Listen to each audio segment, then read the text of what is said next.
night. Unbelievable performance, unbelievable effort put in by everyone involved against the top Liverpool side, top of the league, barnstorming the league at the moment. And it was, you know, everyone goes talk about Carabao Cup, but it was a strong Liverpool team yesterday. 100%. You know, Jota played instead of Luis Diaz, but I mean, it's pretty much like for like in terms of quality.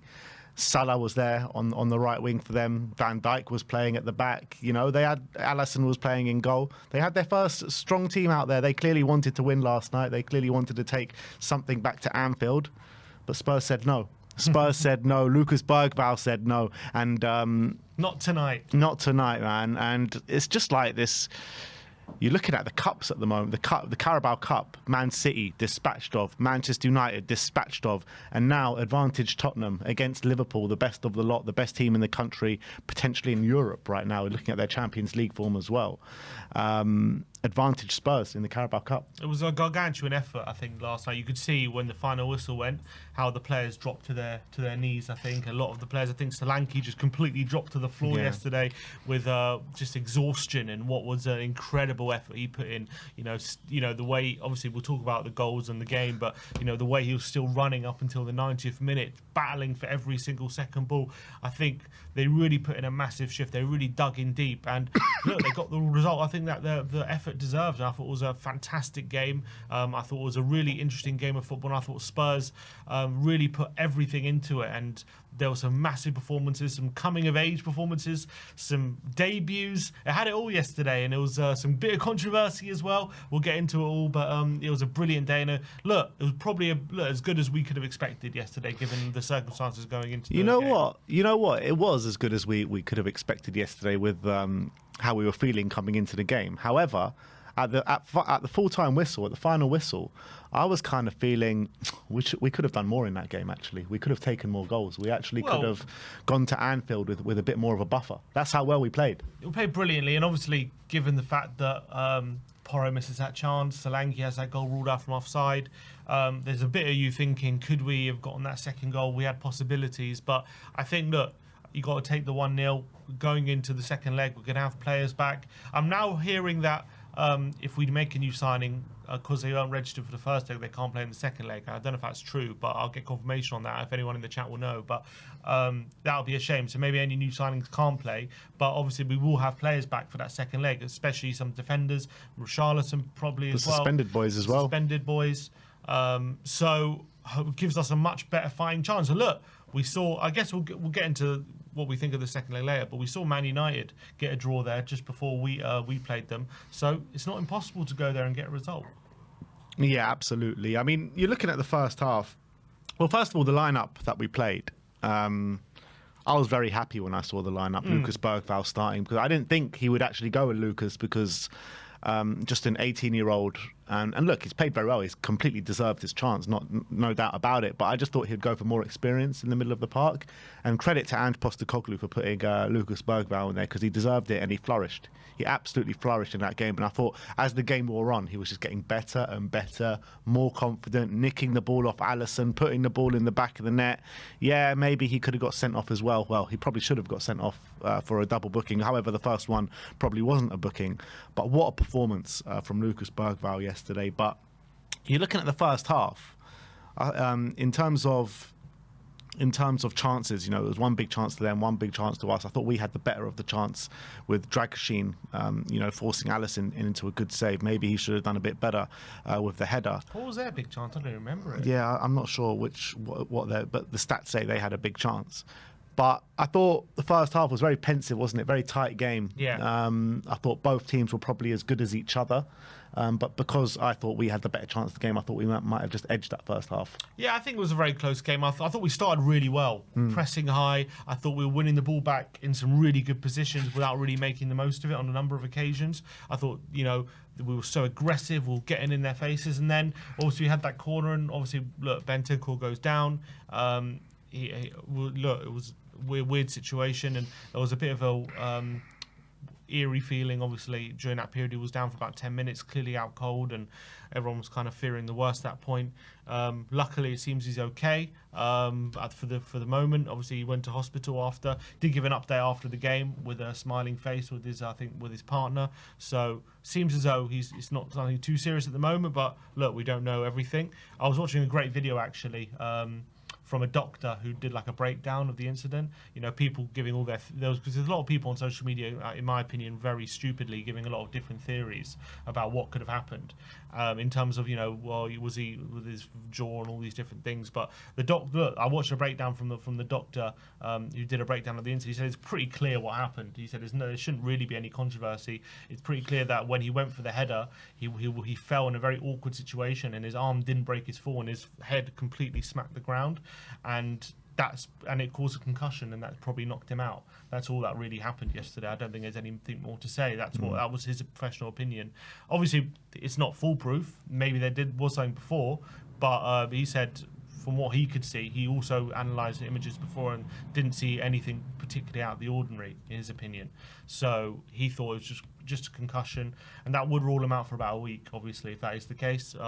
They are still checking. Let's hope for the best. Obviously, let's hope he's absolutely okay. Yeah, I've heard that he's continually to get checks over the next couple of days, and Spurs aren't allowing him back to training until they get the green light from the doctors. Yeah, you've got to be very careful. Yeah, obviously. So, but look, that clearly the poor guy just can't catch a break. That's the really annoying thing and worrying thing from Rodrigo, because it seems to be.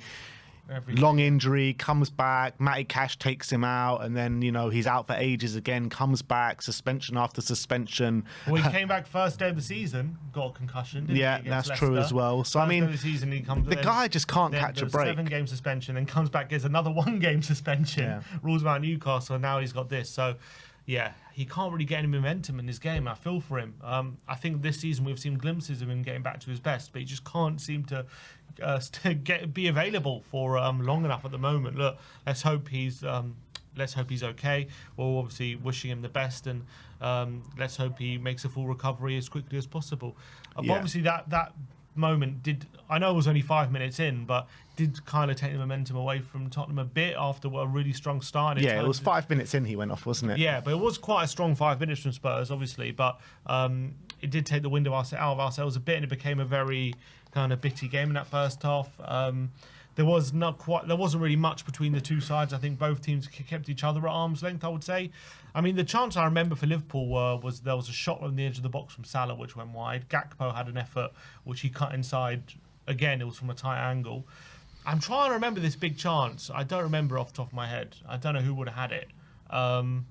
So, yeah, I don't remember maybe someone in the chat can jog my memory. I don't remember the big chance Liverpool had, but obviously the one we had was from Dragoshin. We had a couple of counters. I remember Decky was flying down the right-hand side on a couple of occasions, but didn't make the most of it. There was obviously that one moment where Kinsky plays a lovely ball over the top to Sonny, and he takes it down beautifully. But again, I think he plays it then to Johnson, who then cuts inside, and his shot was blocked. But I guess the first half, the main talking point was Kinsky, because he was getting some really nice early touches. He was playing some lovely passes. There was that one moment where Jota runs in behind, and then Kinsky's backpedaling, and you think, oh God, is he in trouble? He's panicking. And he was just so confident. He just lobs it up and just picks it up. It's like, wow, I've never seen a keeper do that. I've never seen actually something like this before, because like, 3 days ago, literally 3 days ago, no one in that stadium would have heard of who Kinsky was. Yeah. Literally nobody knows who he was, right? And a lot of criticism was coming in for the signing, saying, why are we signing a keeper? Brandon Austin's had a good game. We've got Josh Keeley there, you know, and why are you signing a 21-year-old keeper? Vicario will be back in a couple of months. Just go with Brandon Austin, an academy goalkeeper. We've signed Kinsky. He's come in and he's captured the hearts of the fans straight away. Literally, straight away. What a perform! I've never seen a debutant goalkeeper perform like that. There was one moment he just like picks up the ball and he clips it over to Spence on the left-hand side, just like over, like just confidently just clips it, and now you just hear the whole crowd go, "Whoa!" like I've never seen anything like this before. Just a keeper confidently clipping out to a fullback. Like, we've been starved of keepers being comfortable with their feet for so long. Lloris, as much as a great keeper he was never so comfortable with his feet. We know that. Obviously, Vicario, I love Vicario, one of the best shot stoppers in the league. I don't even think he's bad with his feet, but he's not this level. Yeah, I've always said, like, again, he's still still plays like a goalkeeper with the ball at his feet. I mean, he is a keeper, so no surprise. But when you see Kinsky with the ball at his feet, this guy's like an outfield player. He's like a central midfielder playing with the ball at his feet. It's absolutely incredible. And actually, the way it changes our setup, because first of all, you can see there were moments where he was literally in line with the centre backs, like pushed up, which also completely changed our build up. And as well, I really felt like we were a lot harder to press when he was on the pitch, because Gray and Dragoshin had no hesitation playing the ball to him, and he was just basically like another outfield player on the pitch instead of like Vicario, who in time we've seen him make mistakes with the ball at his feet. And I'm sure Kinsky in time, given enough game time, will probably make a few mistakes as well. But I think it's more the technique he has with his passing range. Vicario still passes it like he's a goalkeeper passing out. It doesn't play it like those drilled passes or those lovely clip passes where it's right into path, and just really good technique on his passing range. And it was something wonderful to see on the pitch, and to do that to that level, having 3 days training and coming straight into the final, right, in a semi-final against the best team in the world probably right now, was something astonishing. And that first half was really, I think everyone was sold after that first half. He barely even made a save. Yeah, everyone was sold on that first half. I'm looking at some of the stats and some of the shots. So I think that big chance they're talking about was, I think McAllister had a header from a free kick, which was an easy save for Kinsky anyway. But his handling looked pretty good by and large. He did have one semi-spill where Gakpo had a long shot. I think there was a couple of them. I mean, there was one from Gakpo, but I mean, it was very close to his body anyway, so I don't think he was in danger of following up. So I think his handling looked pretty good. He was catching most things as well. But most of all, it was his just confidence with the ball at his feet. And that is something, even though we've praised Vicario with that element to his play, Kinsky was just another level. Another level. At 21 years of age, to be this confident and have this much quality adds so much more to our game, like you're saying. So I'm so excited to see how it keeps going. And you're looking at the game this weekend, right, at Tamworth. When we signed Kinsky, everyone was probably thinking, you know what, we'll put him in at Tamworth, see how he does. But now we're saying, let's give him a rest at Tamworth and use him in the North London derby. And look, it was a big call from Ange. A lot of people said it would have been the wrong call. A lot of people saying you should stick with Austin. He had a great game. But that's what I was saying before the game. He chucked him straight in, and he had confidence. I always felt he was going to do that because you signed him. You decided to rush the deal in January. You don't do that if he's not going to play, And look, it was a big decision. Yeah, but there's playing, and there's playing 2 days after you've signed against in the biggest game of the season against Liverpool. Yeah. And there's two different things there. Yeah, but if you think he's the better keeper and you've signed him for that reason, you'd think you'd give him a bit of time to settle, though. Obviously, it was the right decision to put him in. I'm not saying it wasn't. Obviously, it was. But I'm just saying the thinking behind it, when he signs. Yeah, well, and I was watching some of his interviews after the game, and he said one thing that made me chuckle a bit. He said, I've had 2 training sessions with the coaching staff, and I'm slowly getting to grips with the pace of the Premier League, and I'm starting to work out. It's like, mate, it's been 2 days. What do you mean slowly? This is very, very quick, and you're absolutely mastered it within 2 days. Look, I know it's only one game. You don't want to go completely overboard, but I mean, clearly he's a confident lad. Clearly he's someone who had no qualms about playing his game within straight away coming into the team. And look, it's only one game, and if he carries on in this trajectory, does Vicario get back in the side? No. If he carries on this trajectory, absolutely not. I think he's more perfect than Vicario. Now, for the system, he suits it better than Vicario. He really does. Based on one game, I think it's hard to say. Based on just how good he is on the ball, because we need that element. But again, it's one game. I know. Look, clearly that's why we signed him. So we knew that going in that was his biggest strength. So to see that firsthand.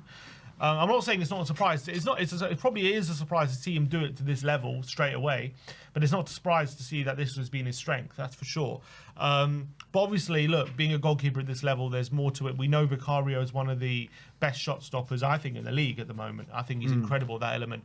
And as much, I know it's only Liverpool, and I know he did make a couple of really good saves yesterday, but we'll have to see how he's tested over a long stretch of games. He's going to have it because he's going to be starting every game. It was a great save at the end from Nunes. It was. And he's going to have that game time because he's going to be in until March time, till Vicario's back. And also, it's a great thing for Vicario because it means we don't have to rush him back. And it means he can take his time and wait till he's fully fit. Whereas before, we probably were counting, like, when is he 50%? We need him back.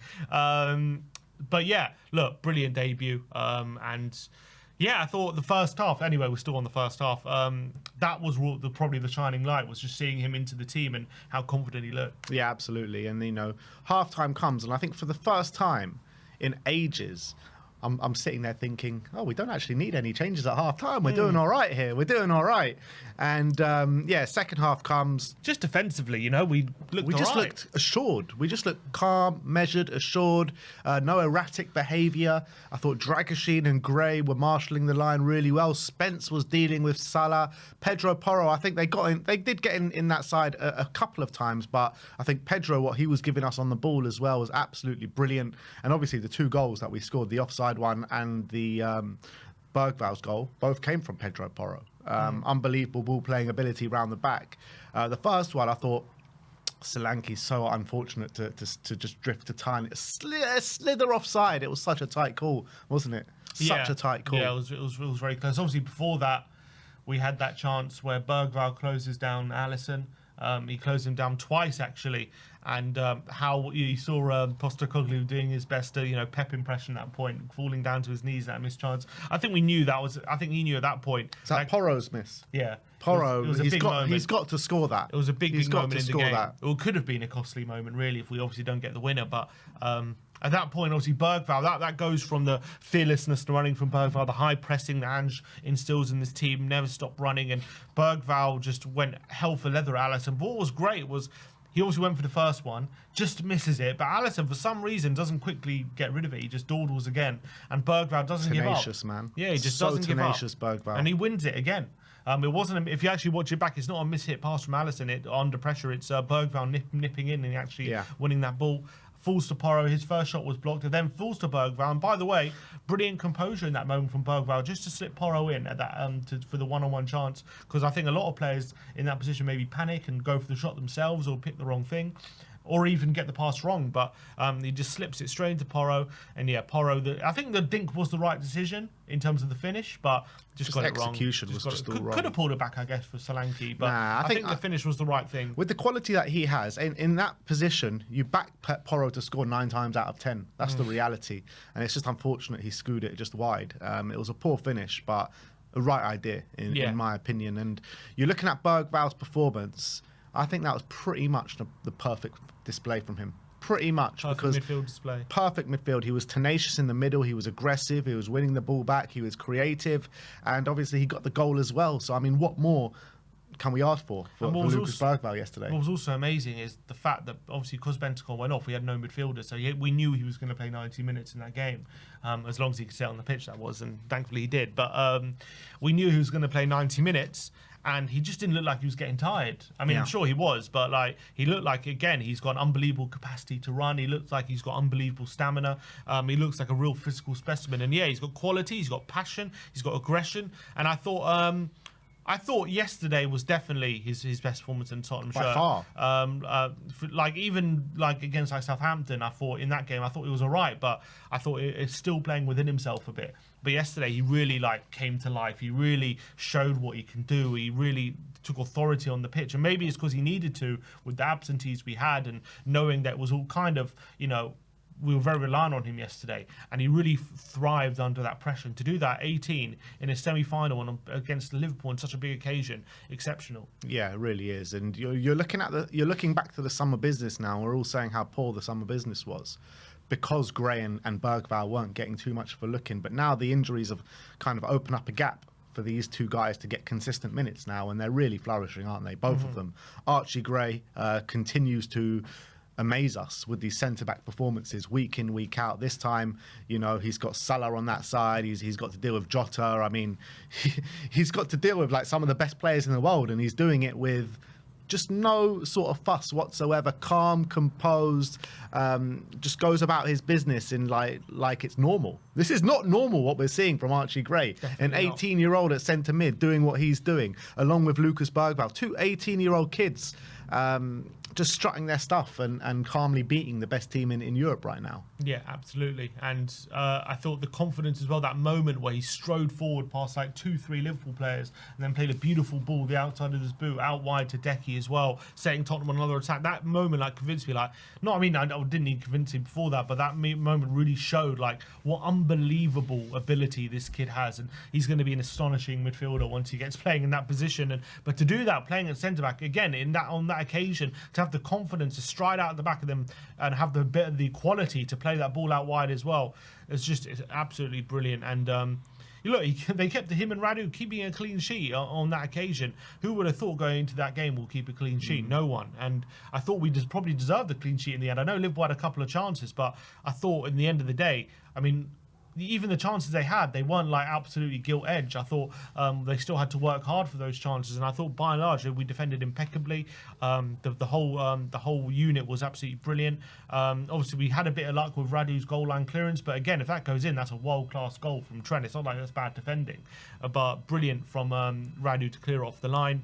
I thought the whole unit was much more kind of compact and much better on this occasion than maybe in previous weeks. And look, you got to remember, this is as much as we've criticised them over the past few weeks, this is a unit that's very new to each other, playing with each other, you know. And these are players who haven't played together in a back four. Some players never played in a back four. Well, to be fair, I mean, like, they've had to learn on the job over the past couple of weeks. Because, like, in a short space of time, they've played quite a few games together, haven't they? Yeah, but I'm saying that since they've come into the team, right, we've been critical of them, but they've been kind of cobbled together, and we've tried to make a back line out of this team, and they've got no relationship together. They look like a real back line now. And now, like, I mean, look, let's be honest. Yesterday, anyway. Well, to be honest, I think give them a bit of credit over the last few games. I think the defensive side of the game has been getting better. I mean, I know Forest we lost, but again, they had very few chances for us. I think Chris Wilby kept him very quiet. You looked at the Wolves game. I thought the Wolves game, you look at the 2 goals they scored, one was from outside the box and the other one was from a very tight angle. Like, it's not like the Wolves had loads of chances. The Newcastle game, they got back in the game because of that handball. Yeah, and I thought obviously there was a period where they were cutting us open, but I thought by and large, again, look at that second half. Defended very well, limited them to very few chances, and then yesterday another brilliant defensive display. So I do think our defensive game has been improving over the last few weeks. Yeah, I mean, Newcastle, we did concede quite a lot of chances, particularly in the first half. I mean, I thought Jacob Murphy was giving Spence a torrid time. I mean, you're looking at that performance and last night, I think it's night and day. Yeah, second half was better. We barely conceded a chance. I don't think that was down to the defence though. I think it was down to. Of course it was. I don't think so too much. Why? Because they defended extremely well and prevented Newcastle creating chances. I don't think Newcastle really had too much ambitions to attack that much in the second half. I disagree. I think it was our good play. I think it's easy to say that. I think we limited them. I don't think they looked at that again. Look, I don't want to relitigate. Do you not think it was more the midfield and the attack, like doing really well, winning the balls in those and our defence areas as well. They were being very aggressive, and they had to be, and they were mopping up anything over the top. And I thought we were keeping Isaac quiet for sure. Our defence deserves a lot of credit. I thought it deserved a lot of credit in that game, and I do think over the past few games, obviously this was a new level of I think Kinsky really helped that. I think Kinsky really helped bring it to another level. But I think over the past few games, I know we haven't been getting the results, so maybe we haven't been getting the credit. Maybe they should be. But I think our defenders have been doing a lot better. I think ever since that 6-3, really. Ever since that 6-3, I think our defence has been a lot better. And I think it's been better than that game, that's for sure. Yeah, I think it's been better in general. And I think maybe because we got the win, it's starting to get a bit more credit now. Yeah, well, let's hope that they can keep on in this kind of vein. And because we've got a big game at the Emirates coming next week. And if we can go beat Arsenal next week, bloody hell, then some sort of narratives might start to shift and change. But, still a long way to go in that aspect. But another guy I want to talk about is, touched on him a little bit before, was Jed Spence, because he did get open up quite a lot in that game against Newcastle. This time coming against Mohamed Salah, who's the best player in the Premier League, potentially one of the best players of all time in the Premier League. And literally, I remember turning around to you at one point in the game and being like, is he even playing, Mo Salah? Because I just didn't notice him whatsoever. And that's such a big credit to Jed Spence. I thought he locked him down for the majority of the game, and he was such a powerhouse down that left-hand side, getting up and down the pitch. And again, I'm going to say it's probably a bit boring now, but why has this guy not been playing for more minutes for the majority of the season? It just doesn't make sense in my mind. the more he plays, the better he gets. And yesterday probably topped the lot. And we said it even though we lost 6-3 to Liverpool, and I know Salah scored 2 goals, but we said it. I don't think it was down to Jed, or defensively anyway. Like we didn't think like Salah was beating Jed for fun or he was getting the better of him. In fact, I thought in a lot of the duels Jed was winning them. I think probably Salah was making use of some of the other defenders who were not having the best day. I think Jed on probably Archie that day. Yeah, Archie and Dragoshin, but I thought both had a bit, mares, and I think he was taking advantage of that. But I thought Jed himself didn't have a bad game, and I thought from his point, he kept Salah quiet from his part, but I thought, other players didn't. And on this occasion, other players weren't making the mistakes they were in that game, and Jed pretty much had a very similar performance, but because the whole backline was a lot more consistent and stable, he shone through, and I thought he was defensively anyway. I thought it was brilliant. Going forward, look, it was hard for him. I still think him being on the left, it really hampers him going forward. He clearly doesn't want to use his left foot, and I think what hampers him the most is when he gets to that byline, he just doesn't want to cross it in. He keeps wanting to cut back on his right foot, and by that point, the chance has gone a lot of the time, because a lot of the time when you get to that byline, that's you creating the space to whip the ball in. And we see it when he's on the right-hand side. When he gets that space, he's looking for the cutbacks and he's looking to whip it in. But when it's on the left-hand side, he just doesn't want to do it. He doesn't trust his left foot. And look, that's the unfortunate thing of him being on the left-hand side. That's the drawbacks of him being there. But on the flip side, I think defensively, he's very good. He's still very accomplished in his defensive game. Because he's physical, he's fast. I think he won 7 of his 10 duels yesterday, which goes to show how effective he was at keeping Salah quiet. And I thought it was another brilliant defensive display from Jed, and fair play to him, because it's taken his time to come into the team. And there's a lot of people saying now, even when Fidoghi's fit, does Jed come out? Like a lot of people saying that Jed needs to stay in the team. And look, at the moment, he's been brilliant. Yeah, I would keep him in the team. I think he's earned that spot just as well as, the likes of Lucas Bergvall are completely earning their spots. Kinsky after yesterday as well, if he carries on in that vein of form, these guys are providing real competition for places in those areas. But albeit Udogie's not going to be back for another 2 months. So Jed's got to kind of free rein it for a little bit. Talking about Porro quickly though, we said, he missed that chance, but credit to him, because the 2 big moments after that he was central to. Yeah. Because he played a brilliant ball in behind to Solanke for the goal. What a ball that is, by the way. And we know Porro is capable of that kind of balls in behind. And we know, we've been saying it recently as well, that he's definitely been improving his performance, and his attacking output last few games has been going much better. Much better. And we're seeing that. The quality he's showing. And obviously I think the ball is for the goal. I know Solanke makes the most of it, but I think it's a very underrated pass from Porro. If you actually watch it back, there's a clip that Spurs released on their social media, the slow-mo. I don't know if you've seen it. They released a slow-mo of the goal, of I saw the whole build-up. Yeah. And if you actually look at Porro's goal, he actually very purposefully slices the pass, so it's drifting to the right-hand side. And what that does, it just slightly keeps the ball away from Konate, and it actually gives Solanke a chance to get there ahead of him. And obviously, it still needs Solanke to bully Konate a bit and get there first. But if it wasn't for Porro with that little bit of slice on the ball, just so it kind of curls away from Konate, I don't think Solanke gets there, and I think it's a brilliant ball from Porro, and obviously it leads to the goal. I mean, we didn't talk about the goal, but brilliant hold-up play from Solanke. The way he bullies Konate, who's, by the way, fresh, just come on, 5 minutes before that goal, right? He's come on to shore things up, by the way, because Slot was a bit worried about Tottenham getting chances, which we were creating a bit before that. So he comes on, he gets absolutely bodied by Solanke, who's running into himself into the ground. He's putting so much effort, and yet in the 86th minute, he's bodying a fresh Konate off the ball. Yeah, so impressively. But not only that, has the presence of mind to wait for the run of Bergvall, just wait for that, wait for him to find that space, play it right into his path, and an absolutely beautiful finish from Lucas Bergvall. First time side foot with power and with precision, and that is just elite hold-up play from Solanke. Solanke absolutely took Konate to the cleaners with that. He had no right to win that ball. He had absolutely no right. And I can't praise Solanke enough for his performance yesterday. That is a pure number 9 hold-up play. This is exactly why we bought him. I would have seen us like to drift a few more crosses into him for him to header, but the work rate that this guy puts in on a weekly basis, week in, week out, it's just incredible, man. It just really is. And yeah, he should be getting a few more goals and goal contributions, even though it's not too bad. He's got 18 goal GA yeah, it's true. I'm talking about in the league, though. 7 goals and 3-4 assists? 5, I think. Is it 5 assists? Or FPL assists, I don't know. What official. Yeah, I think officials like 3 assists or something, maybe 4. Look, I would like to see a few more because he got 19 goals last season, and a lot of them coming with his head. So I want to. I think if we were able to give him a break, put Richarlison in for a few games, we would see him fresher, Solanke more often. Probably, yeah, you're probably right. But look, I don't want to criticise him because I think he's been brilliant for us this season. He's been a workhorse. He never stops running. That goal His doesn't hold happen up last season, does it? No, not at all. Happen. Not at all. Not at all. And a lot of goals that we're seeing this year probably don't happen last season. And he's central to all of that.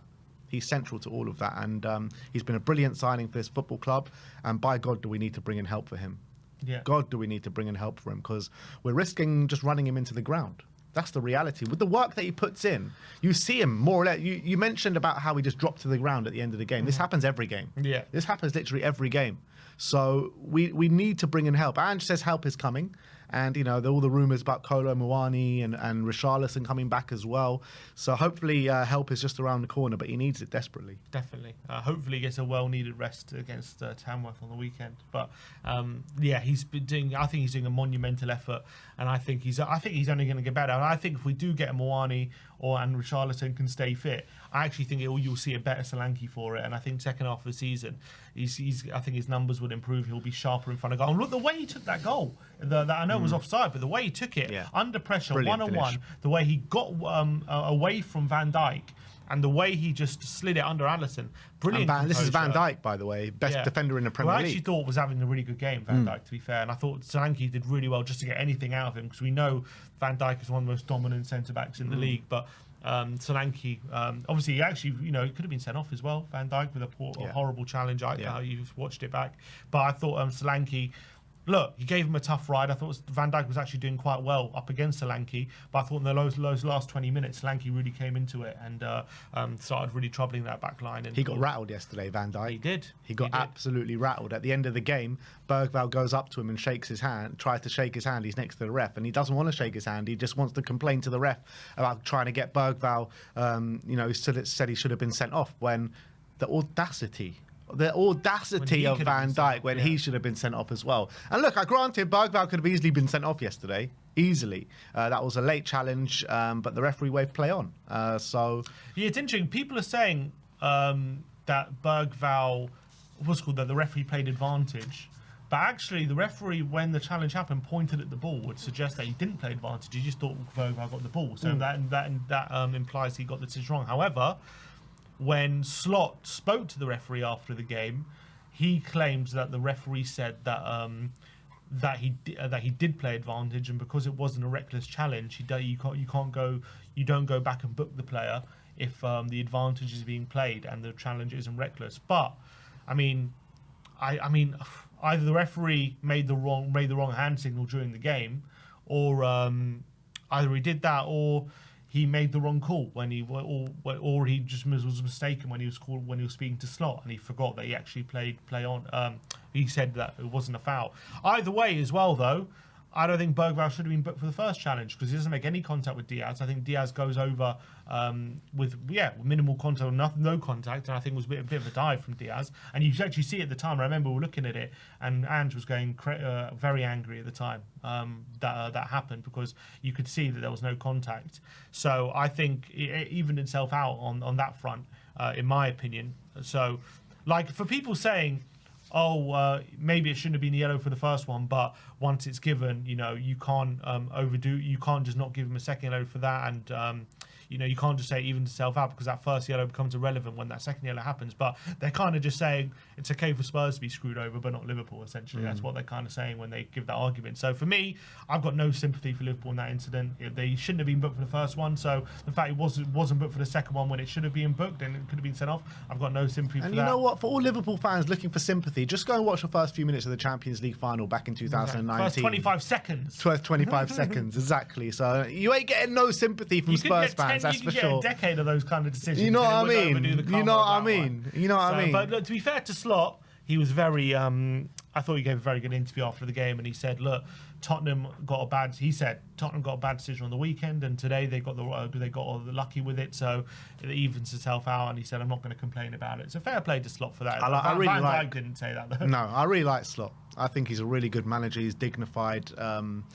So yeah, Arne Slot, he's doing an unbelievable job.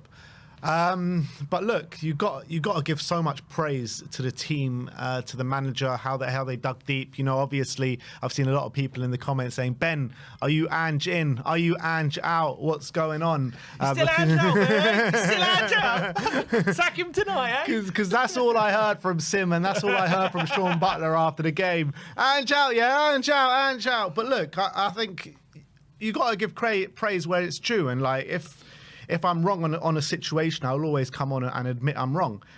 I still have the same concerns as I had before the game in terms of, you know, the long-term form of this football club, the tactical flaws that we've seen. But I think yesterday, Ange, you know, made changes. He made us a lot more solid, and I think he did adapt to a situation which we've all been calling for a long time.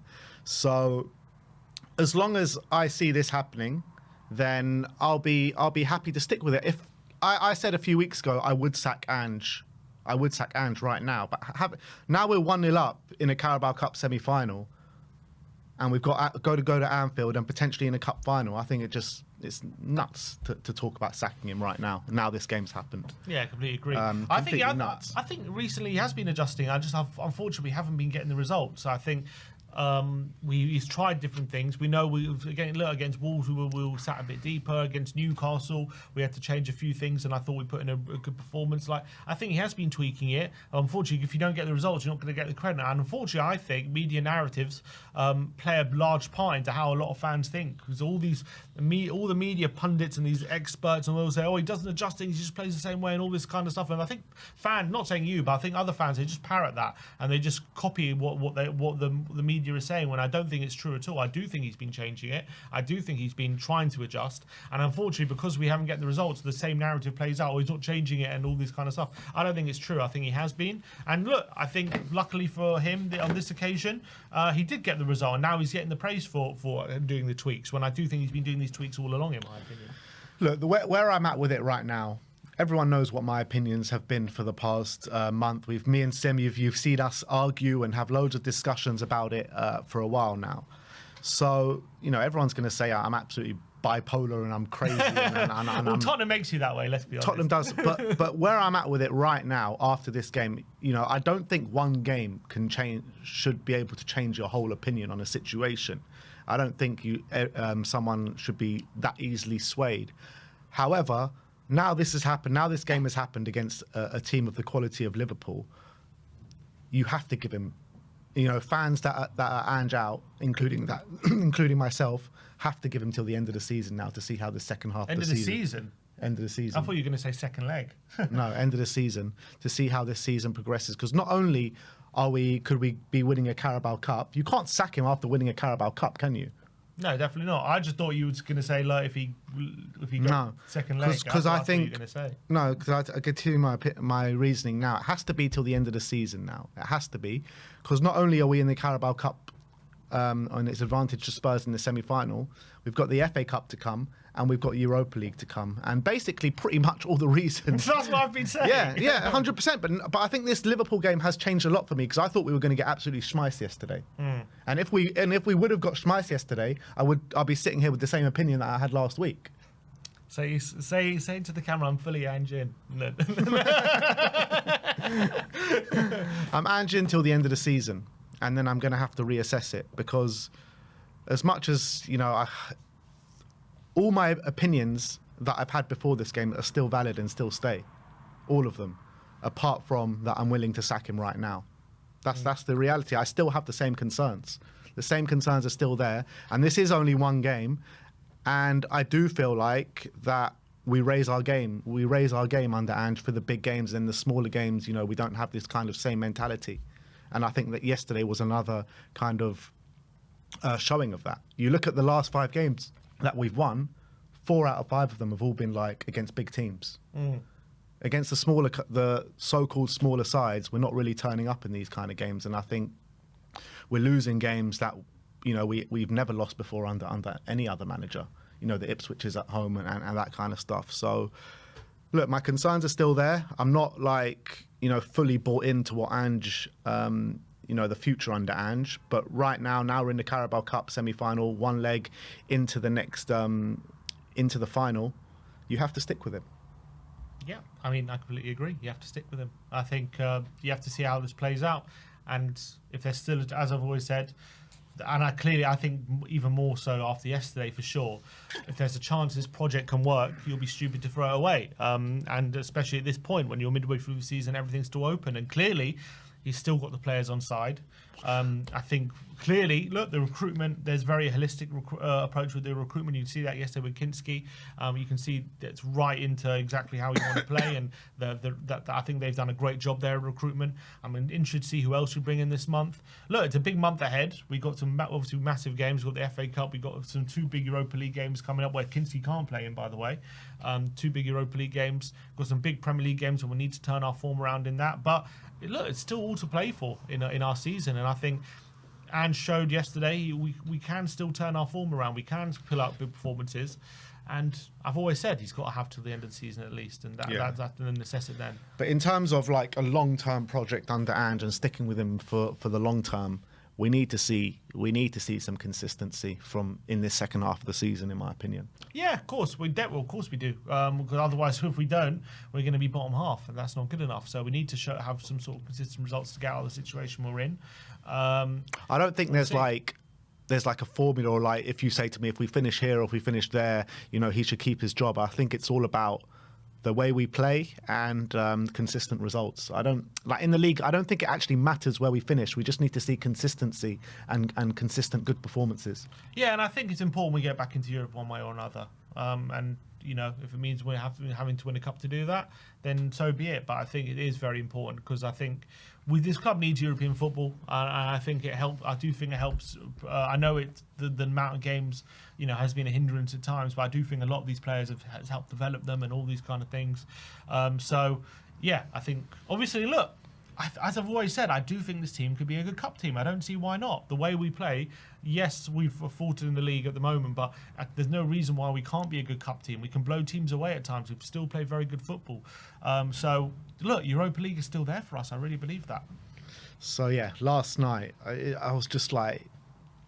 Because all we want is whether you're Ange in, whether you're Ange out, whether you're this, whether you're that, Levy in, Levy out, all you want is what the best for Tottenham Hotspur is. And last night just made me so immensely proud of the team.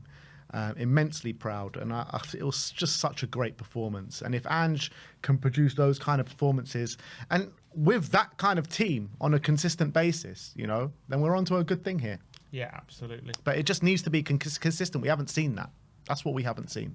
Yeah, but look, young players still. I mean, I know it's 18 months in, so it's not that early in the project, but it's still early enough where you could say he's still got a bit of time, and I think you see the growth in these players, and I'm just very excited about what I'm seeing in a lot of aspects. And I know the results have been hard to take. As I said it after the Bournemouth game, and hopefully we're through the worst of it now. But we're going to have to go through a lot of pain over this next month. But I'm willing to go through it, and it's all about your pain threshold, I guess. And yeah, I've got a very low pain threshold. I think my pain threshold is. I've just suffered too much pain over the past 20 years. Yeah. That's the reality. I get it, but I get the situation we're in. Let's just hope we can pull through. Look, let's talk about the second leg, because I'm very aware that it's only 1-0 and we are going to Anfield. And we're going into the Lions' Den, aren't we? Look, 1-0 at the best of times is still not going to be a good enough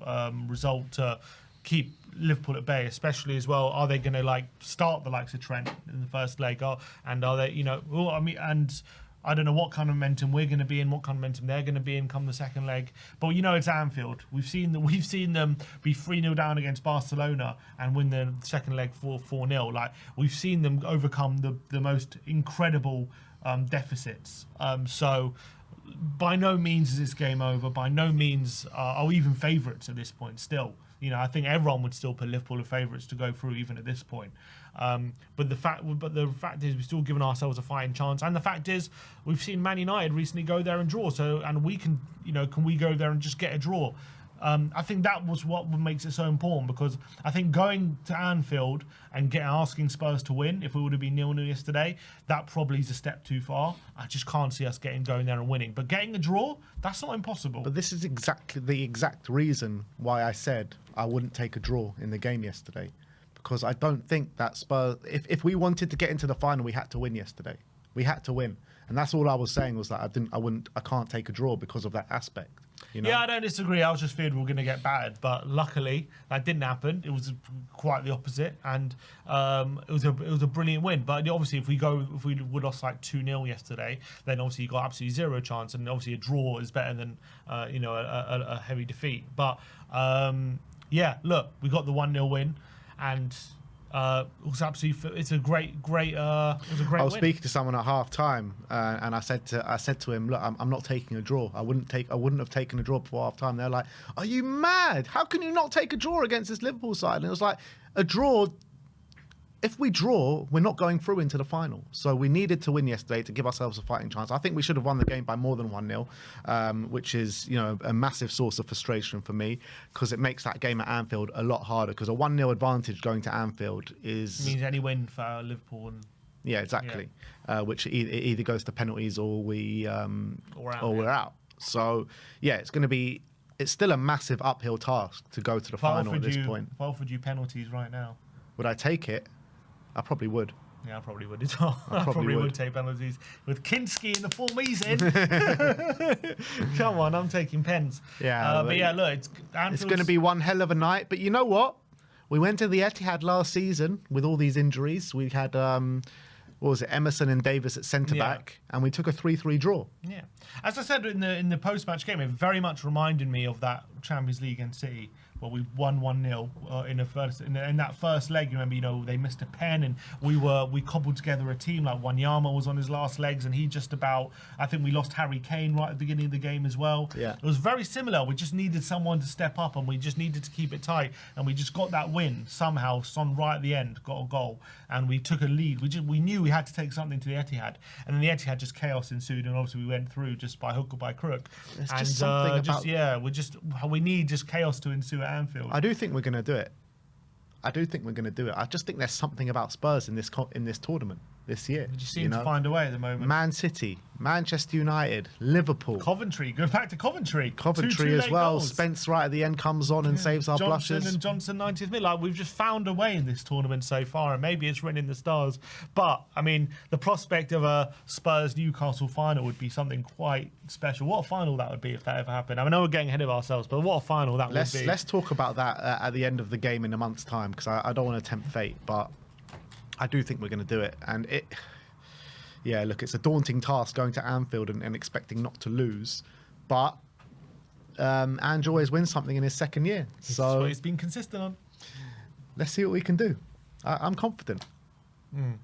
It was quite touchy, actually. I don't know if you saw the foot, because I know that clip was going around in Ange's post-match interview yesterday, and he was talking about Bergvall, right? And he was saying, he wasn't lucky and he went through that. But if you actually listened to the whole thing, I don't know if you did, there was a whole Sky Sports interview. No, I didn't. The last question, and he said that the interviewer asked him, you're one step closer to winning something in the second season. You always win something in the second season, don't you? He goes, yeah, people can keep mocking me about that, but, I'm just going to keep doing what I'm doing. And so after the interview, I was like, no, I'm not trying to mock you, I'm just saying. And he's like, no, he walked out. So there's a bit of a touchy moment there. But, look, Ange seemed absolutely delighted yesterday, didn't he? And he knew what a big moment that was. It was very actually interesting to see the difference in reaction from Eddie Howe to Ange yesterday, because Eddie Howe was very much of the line of like, this is by no means game over. Like we go to St James's Park and we know it's only half time. This is by far game over. They're a very good team, and look, we're happy with the win, but we haven't done anything yet. But Ange was very much like, this is a very big moment for us. And I think the difference is that Newcastle are obviously going through a really good moment at the moment. It's probably their best form in the last 2 years. Newcastle right now. Yeah, they've got Isaac in firing form, scoring bundles of goals, winning games, 6 games in a row or whatever it may be. Full team available. We, on the other hand, are going through our worst form under Ange Postecoglou. All the squad has been decimated, and we've just beaten the best team in the league. So I think you've got to look at both situations. Brilliant. I'm just looking at a picture of Pat Jennings. I haven't seen this picture. Pat Jennings and Kinsky. They're doing. Kinsky's got bigger hands. They're measuring each other's hands. That's a brilliant picture. I have to show it somehow. But yeah, look, I'll try and get it on my on the reacts. See if someone's posted it. But yeah, brilliant. All right. Well, there you have it. That is the match review. Spurs win 1-0 against Liverpool.